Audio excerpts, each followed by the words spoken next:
मित्रों, नागा साधु का जीवन बेहद रहस्यमयी होता है और इसका मुख्य कारण है उनका दुनिया से कटकर जीना। वे सारे भौतिक सुख छोड़कर एकांत में अपना जीवन जीते हैं। लेकिन जब भी महाकुंभ या कुंभ का आयोजन होता है, ये साधु अपना एकांत जीवन छोड़कर उसमें डुबकी लगाने अवश्य आते हैं। पर लाखों की तादाद में आए ये साधु आखिर उसके बाद कहाँ चले जाते हैं? कुंभ मेले में हर वो व्यक्ति उपस्थित होने की कोशिश करता है जो धार्मिक लाभ पाना चाहता है। वैसे भी कुंभ का आयोजन 12 साल पर होता है।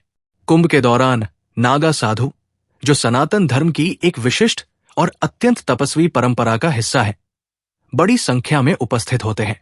वे कुंभ के प्रमुख आकर्षण और आध्यात्मिक आयोजन का केंद्र होते हैं।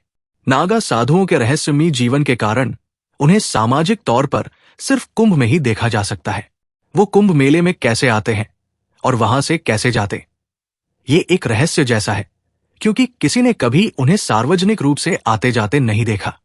लाखों की तादाद में ये नागा साधु बिना कोई वाहन या पब्लिक गाड़ी का इस्तेमाल किए और लोगों को नजर आए कुंभ तक पहुंच जाते हैं।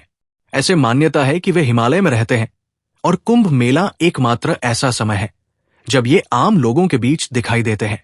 कुंभ में 2 सबसे बड़े नागा अखाड़े महापरिनिर्वाणी अखाड़ा और पंचदशनाम जूना अखाड़ा है, जो वाराणसी में है। ज्यादातर नागा साधु यहां से भी आते हैं।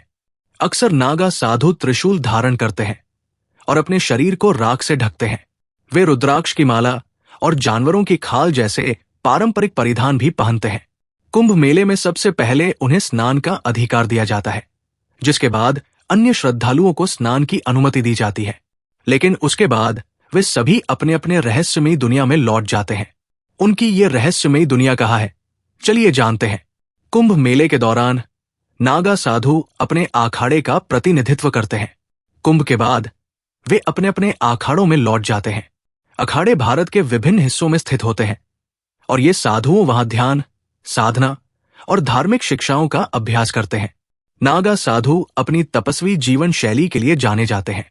कुंभ के बाद कई नागा साधु हिमालय, जंगलों या अन्य शांत और एकांत स्थलों में जाकर साधना और तप करते हैं।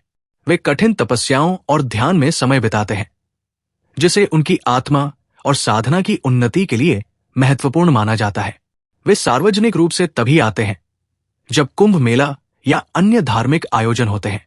कुछ नागा साधु प्रसिद्ध तीर्थ स्थानों जैसे काशी, वाराणसी, हरिद्वार, ऋषिकेश, उज्जैन या प्रयागराज में निवास करते हैं। ये स्थान उनके लिए धार्मिक और सामाजिक गतिविधियों का केंद्र होते हैं। वैसे भी नागा बनने के लिए या नए नागाओं की दीक्षा प्रयाग, नासिक, हरिद्वार और उज्जैन के कुंभ में ही होती है। यही नागाओं का वर्गीकरण भी होता है, जैसे कि प्रयाग में दीक्षा पाने वाले नागा को राजराजेश्वर, उज्जैन में दीक्षा पाने वाले को खूनी नागा, हरिद्वार में दीक्षा पाने वाले को बर्फानी नागा और नासिक में दीक्षा पाने वाले को खिचड़िया नागा कहा जाता है। नागा साधु भारत भर में धार्मिक यात्राएं भी करते हैं।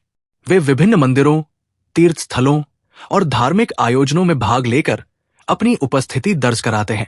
अज्ञात जीवन में विलीन नागा साधुओं में से कई गुप्त रूप से रहते हैं और सामान्य समाज से कटे हुए जीवन व्यतीत करते हैं।